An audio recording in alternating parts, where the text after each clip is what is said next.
네, 발표해 지금 주시면 바로 됩니다. 시작하면 될까요? 네, 네, 알겠습니다. 네, 안녕하세요. 오늘 맡게 된 발표는 Learning in Deep Factor Graph in Gaussian Belief Propagation이라고 하는 논문인데요. 이 논문은 조금 이제 재밌는 접근을 하고 있어요. 우리가 지금까지 봤던 GBP 구조를 이제 딥러닝 뉴럴 네트워크를 약간 대체하는 느낌으로 뉴럴 네트워크 대신에 GBP를 활용해 보자라는 약간 재밌는 논문을 제안을 했는데요. 그래서 그 논문에 대해서 소개하자 합니다. 그래서 이 논문에서는 다른 어떤 뭐 해제기라든가 그런 건 없고 이제 팩터 그래프, 그러니까 GBP를 활용하는 팩터 그래프를 딥러닝에 한번 녹여보는 그런 이제 시도를 하는 논문이라고 볼 수가 있습니다. 그래서 팩터 그래프 구조를 활용해가지고 어떤 이제 원래 이제 팩터 그래프 구성에 나오는 그런 에너지 함수라든가 그리고 이제 전체적인 뭐 팩터에서 논리니한 부분을 이제 선형화하는 방법들 그런 것들을 활용을 해가지고 뉴럴 네트워크랑 동일하게 아니 최대한 동일하게 어, AI 학습을 할 수 있는 어떤 구를 제안하고 있는 그런 논문이고요. 그래서 요거는 이제 다시 한번 리마인드 해보고자 이 논문 그 이제 식들을 좀 가졌다고 보시면 되겠는데, 그러니까 이게 일반적인 어떤 팩터그래프에서의 에너지 함수라고 볼 수가 있어요. 이제 여기가 프리시전에 해당되고 그 프리시전에서 이제 이게 자코비안으로 그 선형화 근사를 하게 되면 이제 이렇게 나올 수 있다라고 지금 나와 있는 부분, 이건 이제 인포메이션 벡터에 해당된다라는 거 이제 다시 한번 이제 상기시키고, 그리고 추가적으로 이제 이 아래에 있는 식들은 이제 variable to factor, factor to variable이라 할 때 그 이제 메시지 패싱하는 그 식들을 나타내고 있다라는 거 잠시 이제 리마인드를 하고 있는데요. 이제 이 부분, 특히 이 부분 이제 factor to variable 부분에서 어 조금 이제 그런 이제 효율적인 트레이닝을 위한 트릭이 좀 들어간 부분이 있어가지고 이 부분은 조금 기억해 주시면 좋을 것 같습니다. 그래서 그냥 기존에 있던 이런 뭐 메시지 패싱이나 에너지 함수 같은 그리고 리니어라이징 방법들을 잘 활용해가지고 딥러닝 구조를 만들고 있다라고 이제 봐주시면 좋을 것 같고요. 그래서 이 논문에 대한 이야기를 시작하도록 하겠습니다. 그래서 이 GBP 러닝이라고 하는 구조 자체는 보통은 이제 다음과 같은 구조로 이루어졌다고 볼 수가 있어요. 그래서 이제 맨 첫 단에 인풋 이제 변수들이 있고 맨 끝단에 아웃풋 변수들이 있다라고 했을 때 그 중간중간에 이제 다 팩터들, 이 까만색들이 이제 팩터에 해당이 되는 거고요.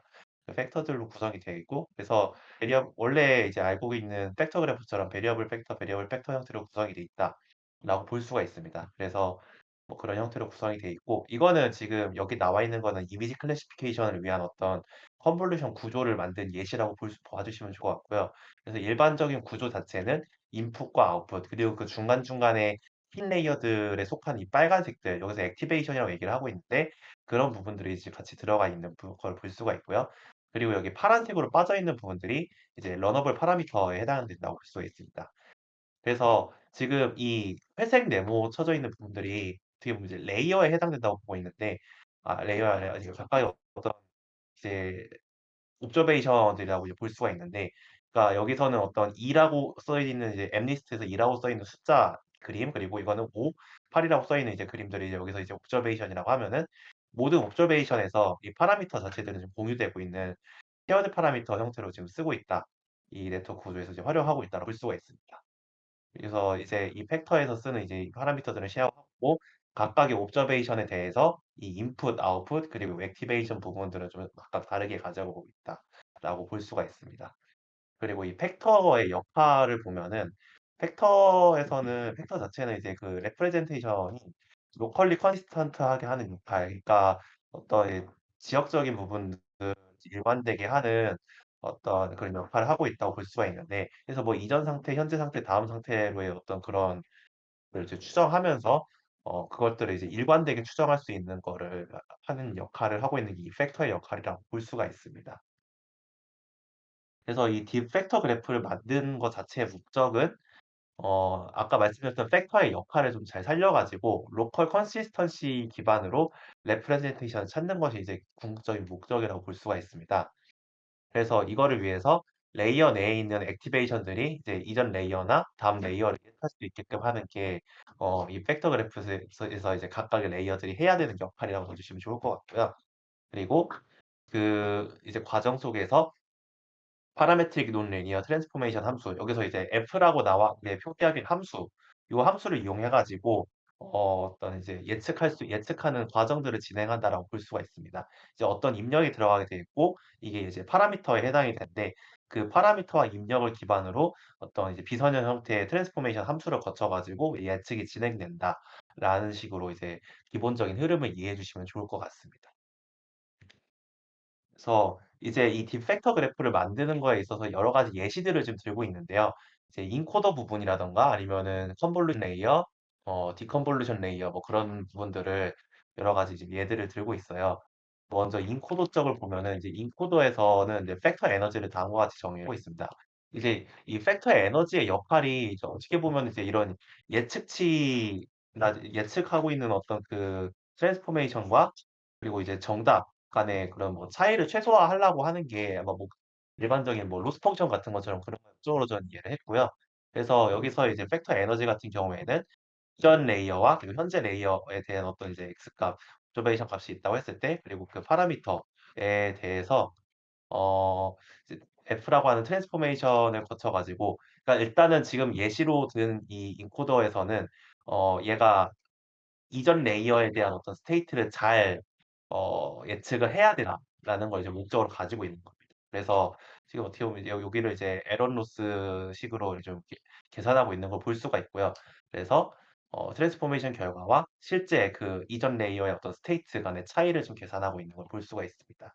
그 아래쪽에 이제 팩터 스트렝스의 역할을 하고 있는 값들이라고 봐주시면 좋은데 이제 여기 시그마가 들어가 있는 부분은 이 프리시전의 역수꼴로 해 가지고 지금 찾고 있어요. 이게 지금 이 I라고 하는 거는 이제 정확하게 파악을 못 했는데 이제 아마 아이덴티티 매트릭스를 지금 얘기하고 있지 않을까 좀 생각을 하고 있고요. 왜냐하면 이제 이게 매트릭스니까 아마 아이덴티티 매트릭스로 지금 예상이 되고 있고요. 그래서 그 아이덴티티 매트릭스를 곱해서 그 이제 시그마 제곱분의 1 값을 곱한 형태로 이제 그 프리시전 매트리스를 정의할 수 있다라고 이제 우리가 얘기할 수가 있는데 이제 요거를 이제 역으로 접근해 가지고 이제 요 스트렝스 값을 뭐 구한다든가 아니면은 이제 그 스트렝스 값을 이용해 가지고 우리가 프리스도 정의할 수 있다.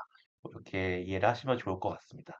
그래서 이 두 가지 요소를 이용해 가지고 그러니까 인코더 구조를 만든다고 하면은 이제 각각의 어떤 노드에서 그러니까 노드가 아니라 이제 네 노드가 맞겠죠. 이제 그 노드에서 이제 에너지 값들이 팩터 노드에서 에너지 값들이 이렇게 정의될 수가 있다라고 볼 수가 있고요.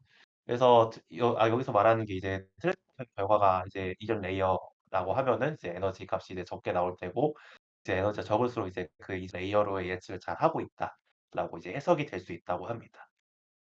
그래서 약간 좀 인코더 부분보다 쪼끔 더 와닿을 수 있는 부분이 사실 컨볼루션 레이어 쪽이었던 것 같은데요.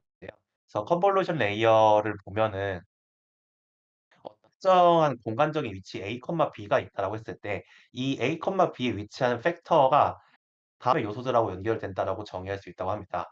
첫 번째로는 이제 패치 인풋을 얘기하고 있는데요. 이제 여기서의 패치 인풋은 그림으로 이해했을 때는 요 팩터하고 연결된 여기 이 부분을 이제 패치로 하나로 묶은 걸로 지금 볼 수가 있습니다. 그래서 이거는 약간 1 차원 형태로 펴 놓은 상태에서 이렇게 지금 보고 있는데 만약에 뭐 이걸 이미지로 본다고 하면 어떤 2 차원의 패치 형태로 묶여있을 수가 있겠죠.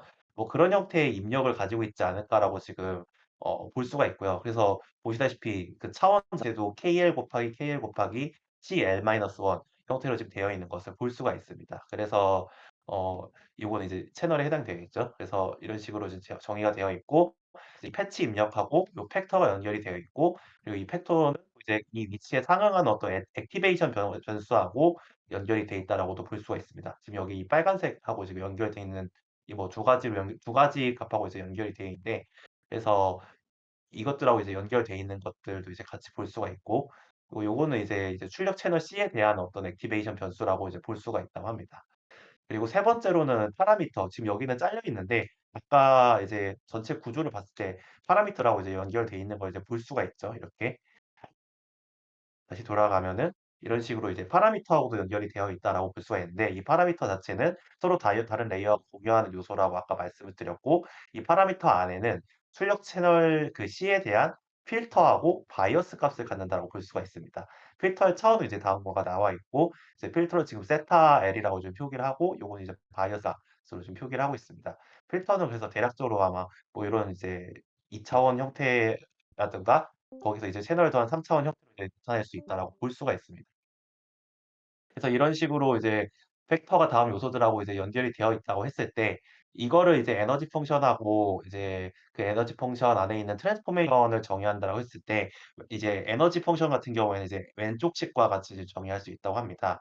일단 요거는 이제 어떤 이제 XL 이제 L 번째 레이어에 대한 어떤 스테이트라고 가정을 했을 때 이제 이전 인풋에서 온 그 패치 인풋과 그리고 파라미터 그리고 파라미터들 이제 배치하고 이게 요거 이제 필터하고 바이어스 이 두 가지를 통해 가지고 우리가 이제 예측을 하는 거죠. 트랜스포메이션 함수를 거쳐 가지고 예측된 결과가 그래서 스테이트 L 번째 레이어에 대한 스테이트하고 이제 똑같냐라는 걸 이제 찾는 게 이 에너지 함수에서의 목적이라고 볼 수가 있고 이제 L2 에러로 지금 이제 계산하고 있는 걸 볼 수가 있습니다. 그래서 이 트랜스포메이션 쪽을 보시면은 이제 요런 꼴로 되어 있는 걸 볼 수가 있는데 요 G는 일단 액티베이션, event wise 액티베이션 펑션이라고 봐주시면 좋을 것 같고 어떤 특정한 액티베이션 펑션이 적용되어 있고 그 안에 이제 A, B, S에 대해서는 이제 벡터 이 두 가지 이제 A랑 B를 이제 벡터화한 다음에 벡터화된 결과에 대해서 둘 간에 이제 내적을 거치게 되고 내적된 결과를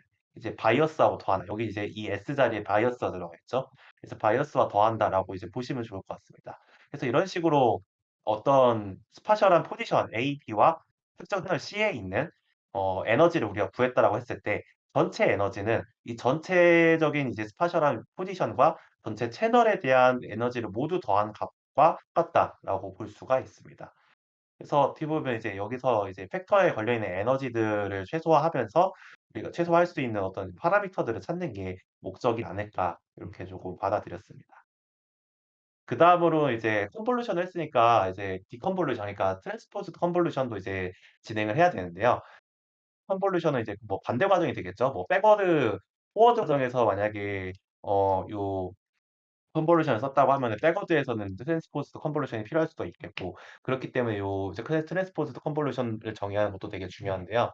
그래서 여기서는 이제 각 필터 같은 경우에는 출력 변수에 의해서 이제 웨이트가 부여가 돼야 되고 그리고 이를 통해 가지고 웨이티드 게 되겠죠. 이게 보통 우리가 백프로파게이션 할 때 그 과정을 생각해 주시면 좋을 것 같고요.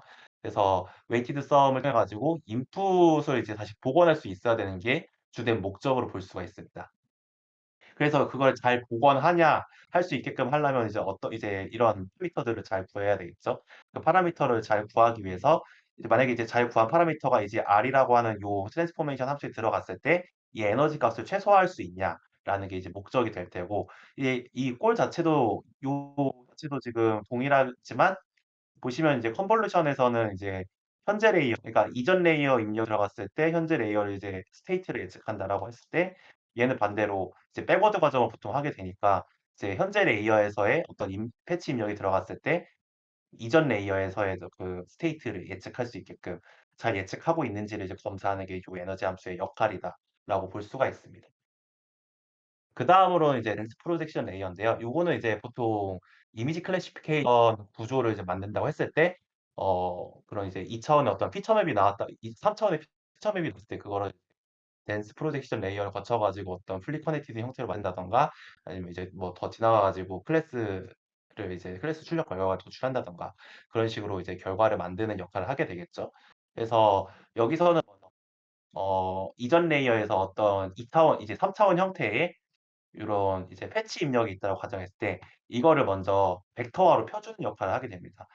벡터화를 이거를 이제 하게끔 하는 게 이디스 프로젝션의 목적이라고 봐주시면 좋을 것 같아요.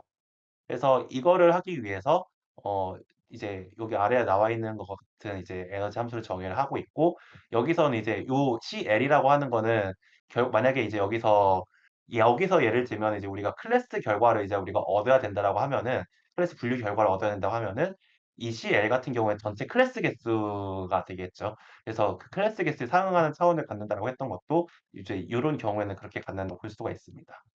그래서 요 입력 이제 패치에 대해서 벡터로 프로젝션을 이루어지게끔 하기 위해 요 에너지 펑션을 이제 계산을 하게 되고 그러니까 그 과정이 지금 어떻게 보면 요 나와 있는 거죠. 그래서 일단 이 G라고 하는 함수 안에 들어있는 이 식이 어떻게 보면은 그 프로젝션 그러니까 벡터로 프로젝션하는 과정이라고 받아들이시면 좋을 것 같아요.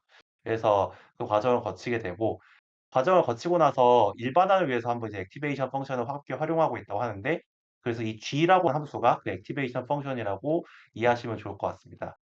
그 프로젝션이 잘 됐냐 안 됐냐를 이제 요 XL 그러니까 실제 다음 레이어 이제 레이어 L 번째 레이어에 있는 그 실제 XL 벡터하고 비교했을 때 지금 잘 프로젝션 했는지 비교하는 게 이제 요 에너지 함수에서 이제 목적으로 볼 수가 있습니다. 일단 이런 식으로 정의를 하고 있고요. 이제 단 클래시파이어에서의 라스트 레이어 이거 마지막 레이어는 주로 아이덴티티 함수를 사용하고 있다라고 얘기를 하고 있습니다. 그 외에도 이 부분을 이제 어펜디스로 나왔던 부분들인데 어펜디스에서 이제 간단하게 나온 건 이제 웩스플링, 업샘플링 그리고 소프트맥스 레이어를 그 이제 에너지 함수화 해 가지고 어떻게 이제 최소한 이렇게 방향으로 가야 되는지 그걸 좀 정의한 부분들이라 볼 수 있고 저도 요 부분을 막 이렇게 논문 본문선 깊게 설명하진 않아 가지고 이제 가볍게 보고 넘어갔는데 여러분들도 이제 가볍게 보시고 넘어가 주시면은 좋을 것 같습니다. 그리고 이제 이러한 구조를 만든 다음에 학습을 하고 그 우리가 원하는 값을 예측을 이제 해야겠죠. GBP 인퍼런스를 통해 가지고. 그래서 이 과정을 이제 어떻게 수행을 하냐라는 걸 설명을 하고 있는데요. 먼저 이제 인퍼런스 결과 근사하기 위해서는 리니어라이제이션이 이제 적용될 필요가 있다고 하는데 아까 처음에 나왔던 그 프리시전 매트릭스라든가 아니면 인포메이션 벡터 그런 것들에 대한 이제 선형화 근사를 이제 같이 적용하면서 이제 인퍼런스 결과를 근사하고 있다라고 이제 이해를 해 주시면 좋을 것 같고요. 그리고 이제 이러한 부분들을 활용을 해 가지고 이제 모든 레이턴트 베리어블의 이제 포스테리어를 추정하는 것이 이 일반적인 GBP 인퍼런스를 통한 학습과 예측의 목적이라고 봐 주시면 좋을 것 같습니다. 그래서 트레이닝 과정과 프리딕션 과정을 이제 간단하게 설명을 하고 있는데요. 트레이닝은 이제 관측된 입력이랑 GT 아웃풋 이제 슈퍼바이스드 러닝 하는 거랑 이제 똑같이 이렇게 활용을 하고 있어요, 이제 입력들을. 그래서 이 입력들을 활용해 가지고 포스테리어를 우리가 올바르게 추론할 수 있도록 파라미터를 학습한다라는 게 목적이라고 합니다. 그러니까 뭐 이제 그냥 직역하면 이제 결국에 사확률이 이제 잘 나와야 된다는 거죠. 그러니까 우리가 프라이머를 알고 있을 때 포스테리어 추정하고 또 이제 그 만약에 이제 이전 레이어의 상태가 프라이어라고 하면은 그다음 레이어를 뭐 포스테리어라고 얘기를 하는 것 같아요. 그래서 그런 식으로 이제 포스테리어를 잘 추정하자. 그러니까 여기서의 모든 레이턴트 베리어블이라고 하면은 아까 이제 그래프 그림으로 나와 있던 인풋, 아웃풋, 액티베이션 그 모든 것들을 이제 얘기하고 있는데 그 팩터까지 이제 그 부분에서 이제 팩터를 거쳐 가지고 나오는 어떤 결과들이 이제 잘 포스테리어가 추정된 형태로 나와야 된다라는 게 이제 트레이닝의 목적이라고 볼 수가 있습니다. 그래서 그 트레이닝이 잘 되면은 그 학습 결과를 바탕으로 우리가 관측하지 않았던 어떤 인풋, 아웃풋을 GP를 기반으로 예측할 수 있어야 된다라는 게 프리딕션에서의 목적이라고 하고 있습니다. 그리고 메시지 스케줄에 대한 이야기도 같이 하고 있습니다. 일단 메시지 스케줄은 이제 다음과 같이 이루어지고 있는데요. 어떤 주어진 배치가 있으면은 그 주어진 배치에 대해서 그래프를 초기화를 하게 되고 그런 다음에 이제 메시지 업데이트를 진행을 하게 됩니다. 그 이 메시지 업데이트 같은 경우에는 똑같이 뭐 팩터 투 베리어블, 베리어블 팩터, 팩터 투 베리어블 이런 식으로 계속 이제 순차적으로 진행이 되겠죠. 이제 순차적으로 진행이 되면서 만약에 이제 여기서부터 입력으로부터 이렇게 진행이 된다고 하면은 이제 팩터 투 베리어블을 이렇게 지나가면서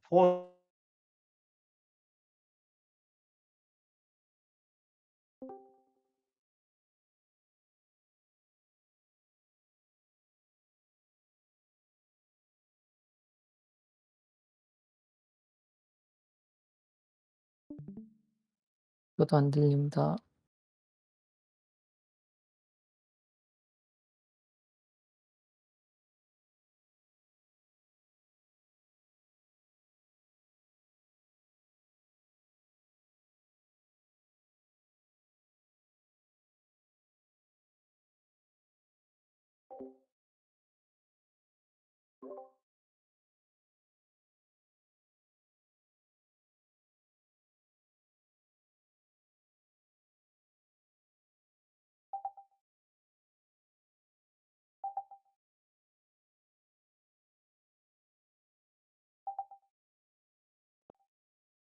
지금 잘 들리실까요?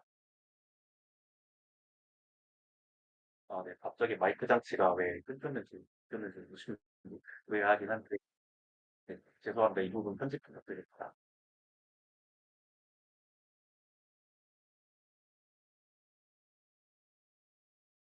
혹시 지금 여기서부터 시작하면 될까요? 반응이?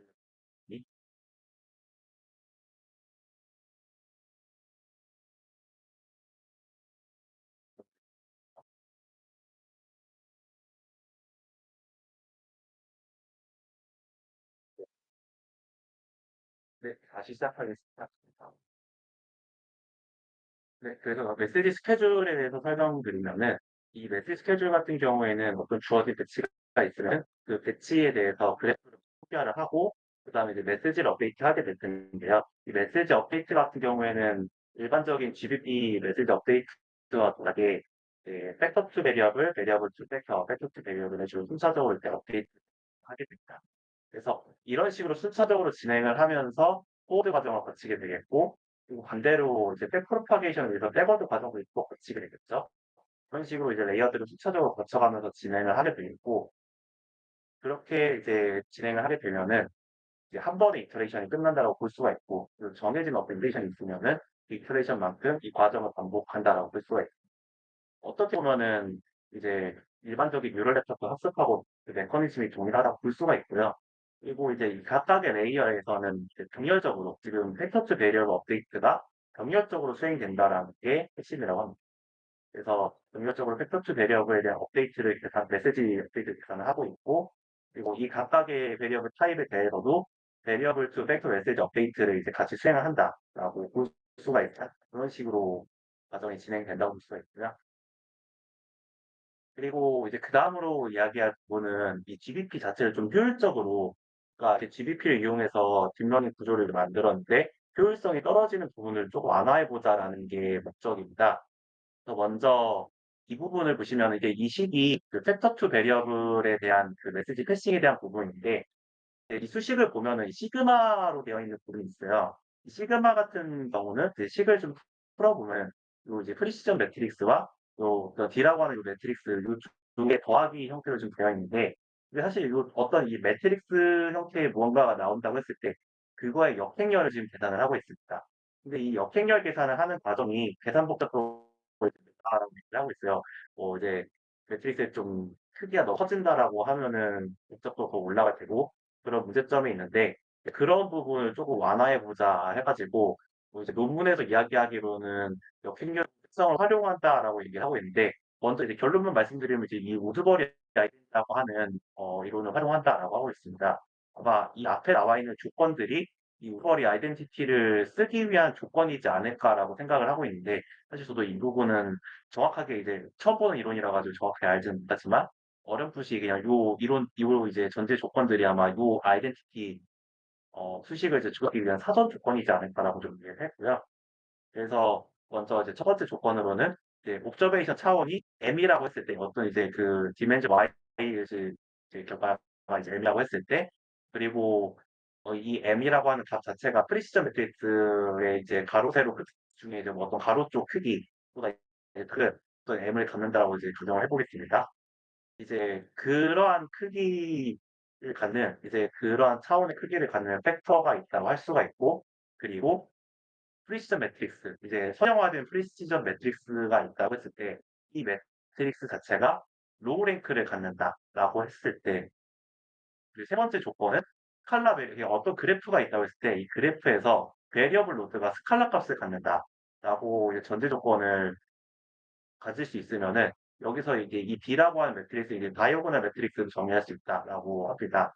그래서 이러한 세 가지 전제 조건이 깔려 있을 때 요 우드버리 아이덴티티를 아마 줄 수 있지 않을까라는 생각을 하고 있는데 그래서 보시면은 지금 요 프리시전 매트릭스와 매트릭스 D 꼴이 어떻게 보면 요 A랑 UCV의 더하기 형태하고 좀 이제 같은 꼴로 되어 있는데 이제 그 이 꼴 이 요 이제 여기 나와 있는 이 아이덴티티 꼴을 이용을 해 가지고 쪼금 이제 복잡한 이 역행렬 계산식을 그 각각 이제 요소들을 이제 풀어 가지고 쪼금 더 간소하게 쪼끔 이제 계산 복잡도를 낮춰 가지고 꼴의 복잡도 낮춘 형태로 역행렬 계산을 하는 과정이 들어갔다고 얘기하고 있습니다. 그래서 이런 팩터 투 베리어블 레시피 패싱에 있어서 복잡도를 좀 낮추는 방법, 기법이 좀 들어갔고요. 추가적으로 피드포드 팩터 같은 경우는 옵저베이션 디멘전이 팩터하고 연결된 아웃풋 베리어블 수하고 이제 동일하다라고 얘기를 하고 있어요. 여기서 이제 피드 포워드 팩터 같은 경우에는 컨볼루션 레이어에서의 어떤 팩터 그리고 스 엑스플로레이션 레이어에서의 그 팩터 이것들이 이제 피드 포워드에서 하고 이제 피드 포워드 팩터에 해당이 된다고 볼 수가 있는데 근데 이제 여기서 말하는 이제 아웃풋 베리어블 수하고 동일하다라는 게 단점이 될 수가 있는 게 출력이 많은 레이어의 경우에는 복잡도가 다시 높아지는 문제가 발생할 수 있다라고 지금 지적을 하고 있다.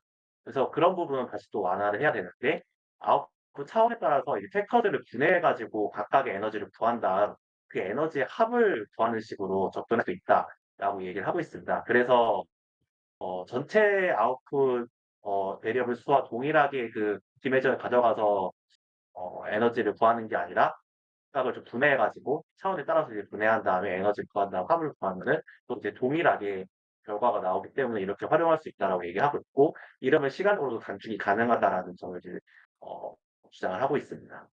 그리고 추가적으로 이제 메시지 페이트 관점에서도 이제 각각의 이제 레이어 페어 사이에 있는 그 팩터를 이제 피하는 방법으로 접근해 가지고 이제 분해해서 또 이제 에너지 더하고 에너지 구한 다음 더하고 뭐 이런 식으로 또 효율성을 높이는 방법을 채택을 했다고 합니다. 그런 식으로 이제 시간 복잡도를 낮췄다고 하고 있고요. 마지막으로 이제 컨티뉴얼 러닝과 미니 배칭에 대한 이야기를 하고 있는데 사실상 이 GBP에서 얘기하고 있는 컨티뉴얼 러닝과 미니 배칭이 그 동일한 의미를 준다라는 이제 생각이 들었습니다. 일단 컨티뉴얼 러닝 관점에서 말씀을 드리면은 또 데이터셋 시퀀스 그러니까 1 부터 라지 T 시점의 태스크까지에 대한 어떤 데이터셋 시퀀스들이 있다고 이제 가정을 했을 때 이 시퀀스에 대해서 우리가 컨티뉴얼 러닝을 수행할 수 있다고 합니다. 그래서 어떤 T 번째 태스크에 대해서 ZT라고 하는 이제 데이터셋을 가져오면서 그거를 활용해 가지고 이제 복제를 먼저 하고 그리고 이제 그거에 대해서 다낭으로 이루어져 있는 프라이어 팩터를 이제 각각의 파라미터 베리어블과 연결을 한다고 합니다. 그래서 이제 프라이어 팩터를 좀 말씀드리면은 이전 태스크로부터 추정된 마지널 포스테리어가 이제 나오게 될 텐데 그 마지널 포스테리어와 이제 어 동일한 이제 값이 나오고 얘기를 할 수 있다고 합니다. 여기 나와 있는 이제 아래에 나와 있는 요식이 이제 마지널 포스테리어에 해당이 되는데 이 마지널 포스테리어는 이제 보시면은 이제 1번 태스크부터 T-1 번째 태스크까지에 대한 어떤 데이터셋을 활용한 그런 이제 마지널 프로바빌리티를 지금 구하고 있다. 지금 요 기호는 이제 파라미터라고 봐주시면 좋을 것 같아요. 그래서 이제 뭐 L 번째 레이어에 대한 어떤 I 번째 의 그 파라미터 라고 이제 볼 수가 있고요. 그래서 이런 식으로 이제 연결이 완료가 되면은 이 구조를 통해서 GBP 트레이닝을 진행하게 되고 그래서 최종적으로 이제 이 트레이닝을 통해서 업데이트된 포트리어 태스크 T에 대한 이제 포트리어 추정치를 구할 수 있다고 얘기를 하고 있습니다. 그 추정치를 구하는 방법은 이제 전체 모든 파라미터에 대해서 이렇게 이 마지널 프로바빌리티의 도구로 이제 뭐 전체 어떤 파라미터에 대한 부분과 그리고 전체 레이어에 대한 부분들 로 이제 도구로 이제 이루어져 있다. 그런 식으로 이제 컨티뉴얼 러닝을 수행할 수 있다고 하는데 그래서 데이터셋이 뭐 점진적으로 계속 더 추가될 때 이런 식으로 컨티뉴얼 러닝을 쓸 수 있다라는 부분을 얘기를 하고 있고 근데 이러한 논리를 이제 뭐 방대한 양의 데이터셋이 있다고 했을 때 이거를 T개로 쪼개 가지고 미니 배칭을 할 수도 있다라고 얘기를 하고 있어요. 이렇게 진행하는 방법이 전체 데이터셋을 통으로 해 가지고 진행하는 것보다 메모리 면에서도 효율적이었다라는 이야기를 하면서 이 방법을 이제 같이 미니 배칭으로 활용할 수 있다라는 점을 강조를 하고 있었습니다. 실험 결과로 넘어가면은 이제 먼저 이제 토이 익스페리먼트를 얘기를 하고 있어요. 그래서 A번 그림에 나온 이게 이제 GBP 기반으로 나와 있는 어떤 기본적인 아키텍처라고 이제 예시를 들고 있고 요 예시 이제 이 구조를 통해서 엑스어 오퍼레이션을 얘가 할 수 있다는 걸 봤을 때 이제 뭐 옵저베이션 같은 경우에 이제 뭐 클래스 이제 뭐 -1 이고 -1일 때 이제 1 이고 1일 때에 대한 뭐 클래스 0, 1을 지금 잘 분류하고 있냐라고 했을 때 잘 분류하고 있는 거에 대해 이 그림을 통해서 지금 표현을 하고 있고요. 그리고 그다음으로는 이제 논리니어 리그레션을 수행했을 때 트레이닝 데이터 이렇게 있을 때 이제 모델이 이제 만약에 요 파란색 라인이 이제 우리가 리그레션 해야 되는 라인이라고 하면은 이렇게 지금 연한 파란색으로 나와 있는 부분들이 리그레션한 결과라고 볼 수가 있고요. 결과적으로 이제 지금 이 GPT를 통해 가지고 논리니어 리그레션도 나름대로 이제 근사한 형태를 좀 잘 취하고 있다라고 볼 수가 있습니다. 그다음으로는 비디오 디노이징이랑 이미지 클래시피케이션도 한번 테스트를 해 봤다고 하고 있는데요. 그래서 비디오 디노이징 같은 경우에는 이제 뭐 싱글 레이어를 썼을 때나 아니면 레이어 5 개를 썼을 때의 결과를 보고 있는데, 그래서 레이어 하나를 썼을 때보다 이제 뭐 당연한 얘기일 수도 있겠지만 레이어 5 개를 썼을 때 좀 더 PSNR, 그러니까 이미지 이제 보고 난 결과가 좀 더 깔끔하게 나오고 있다라는 걸 좀 얘기를 하고 있고요. 그리고 퍼 프레이라고 하는 거는 이제 프레임마다 그냥 이제 바로 컨티뉴 없이 이제 수행하는 거, 그리고 이제 컨티뉴 러닝, 그러니까 뭐 미니 배칭을 수행하는 방법들을 이제 여기서 이제 적용하고 있는데, 미니 배칭을 했을 때 조금 더 이제 PSNR도 높게 나오고 있는 거를 같이 볼 수가 있다고 합니다. 그래서 이 비디오 디노이즈는 이제 뒤에서 결과를 다시 보여드릴 예정이고요. 그리고 이제 트레이닝, 이제 이거는 이제 이미지 클래시피케이션 트레이닝을 했을 때의 결과인데요. 이제 CNN을 통해서 한 게 이제 이런 점선으로 나타내는 부분, 이제 조금 물론 이제 다른 점선으로 나타내는 부분이 이제 또 CNN과 아담 썼을 때, 요거는 이제 메모리 리플레이라고 하는 어 컨티뉴얼 러닝에서 써가는 그 방법이 있는데, 그 메모리 리플레이를 썼냐 안 썼냐를 이제 표기를 하고 있는 볼 수가 있습니다. 그리고 그냥 단순한 선형 클래시파이어를 썼을 때랑 컨볼루셔널 필터 그래프를 썼을 때까지 이제 비교를 보여주고 있는데, 이제 리니어 클래시파이어를 썼을 때는 CNN 기반으로 썼을 때랑 그 유사한 결과가 계속 나오고 있다가 이제 그 결과 값이 점점 이제 떨어지고 있는, 나중 갈수록 이제 트레이닝 이제 결과가 이제 떨어지고 있는 걸 볼 수가 있고요. 떨어지다라기보다 이제 뭐 이제 그 CNN보다 위치고 있는 걸 볼 수가 있는 거죠. 네. 그와 반면에 이제 CNN 같은 경우에는 리니어 클래시파이어보다는 이제 어느 정도 나중에 이제 그 트레이닝 example 수가 이제 많아지면 많아질수록 이제 계속 좋아지는 결과를 볼 수가 있고, 그러면 이제 CNN하고 거의 유사한 결과를 이제 이 컨볼루셔널 팩터 그래프에서 지금 할 수가 있냐라고 봤을 때, 오히려 이제 처음 트레이닝 example을 하고 에서 봤을 때는 CNN보다 좋은 결과가 나오고 있었고, 이제 나중 가면 이제 물론 이제 결과가 좋아지는 그 폭이 좀 줄어들고 있긴 하지만, 그래도 이제 그 결과 자체는 가장 이제 좋은 결과를 보이고 있으면서 CNN하고 이제 거의 완전히 유사한 형태로 결과를 보이고 있다라는 걸 이제 이 그래프를 통해서 보여주고 있습니다.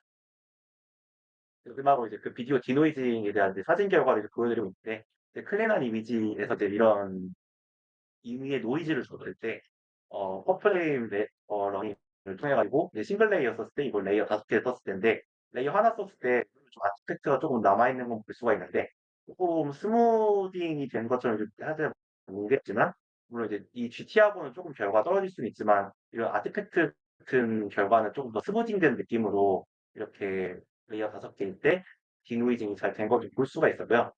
그리고 이제 이제 컨티뉴얼 중에서도 이제 싱글 레이어에서는 쪼끔 그렇게까지 깔끔한 결과가 나오지 않은, 그냥 아주 마트 같은 게 남아 있는 것처럼 보였는데, 레이어 5 개에서는 나름대로 더 스무딩된 결과를 볼 수가 있었다라는 거를 비디오 디노이징 example을 통해서 보여주고 있습니다.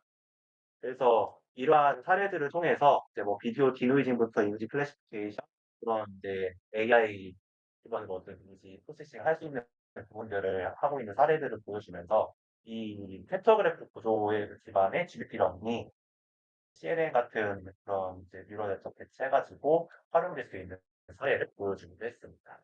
또 준비한 발표는 여기까지고요. 혹시 질문이나 코멘트 있으실까요?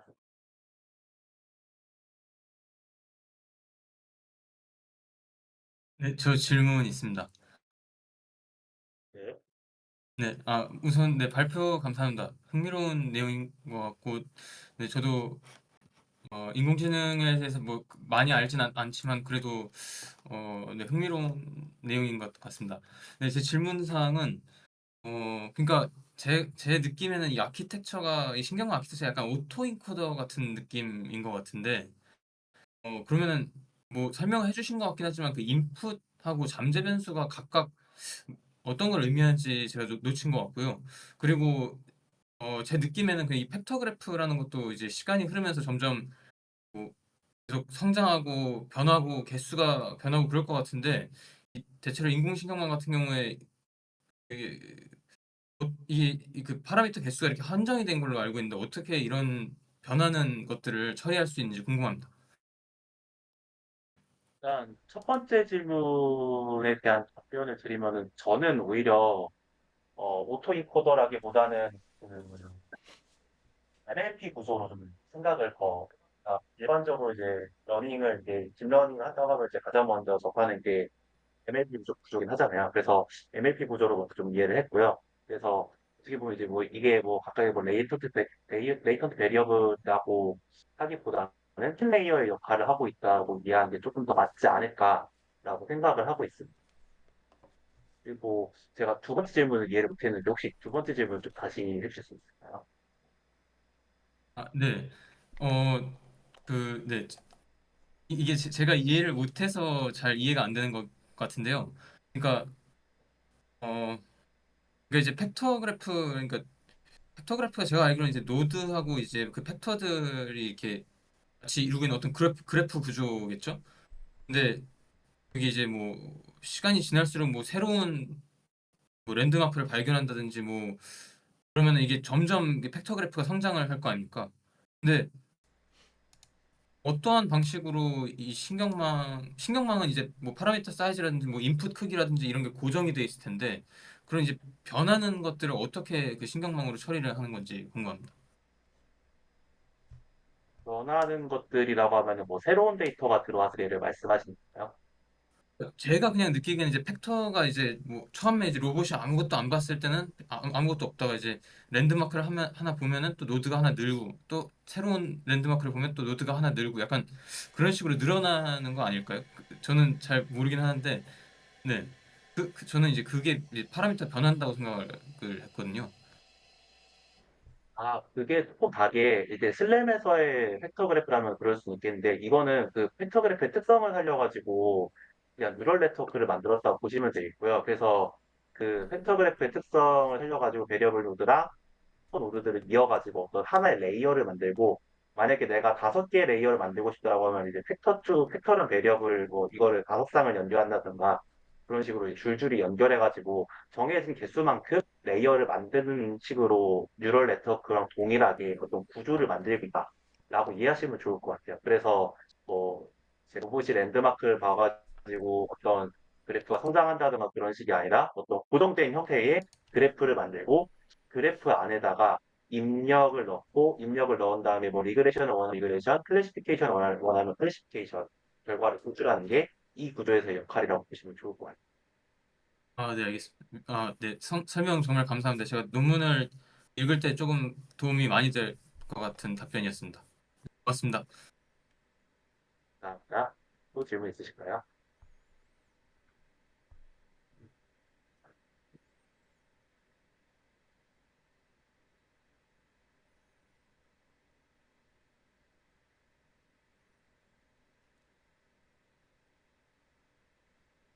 네, 질문 혹시 따로 없으시면은 발표 여기까지 하도록 하겠습니다.